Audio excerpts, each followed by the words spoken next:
মানে ভর্তি হয়ে যেতেছে, সরকারি সুযোগ সুবিধা পাইতেছে।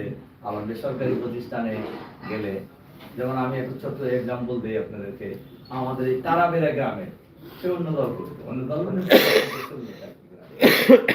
একবার আমাকে আমাদের এই তারাবেড়ার লোকে একজন আমাকে ফোনে জানাল যে খান ভাই অমুক গেছে, তার ছেলেকে গরু সার দিয়ে কোরবানির সার দিয়ে পড়ছে, এই প্যাট তল প্যাটের ভিতর দিয়ে ফ্যাক্টরি করে দিয়েছে।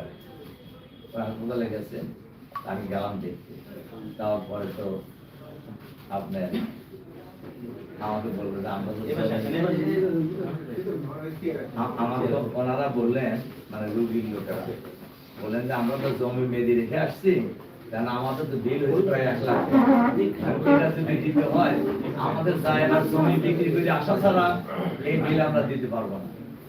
তো আমি ওখানে ওই ম্যানেজারকে বললাম হাসপাতালে যে এই বিল কমানোর বুদ্ধি কি বলতো দেখি। প্রেমনিসি না ইসলাম ব্যাংক না, অন্য হাসপাতাল, কিন্তু হাসপাতাল করছে আমাদের লাইনের লোকেরা, বড় হাসপাতাল, আলমানার হাসপাতাল নাম হয়তো আপনারা শুনছেন, বেশ বড় হাসপাতাল। তো বললো যে স্যার বুদ্ধি আছে, আপনার এই হাসপাতালের চেয়ারম্যানকে একটু যদি ফোন দেন আপনার অবশ্যই দিলাম। কোন হাসপাতালের চেয়ারম্যানকে বললো যে খান ভাই আমরা হাসপাতালের বিল মৌকুব করে দিলাম, হাসপাতালের কথা 30,000 টাকা, আর বেশি বিল হলো ডাক্তারের।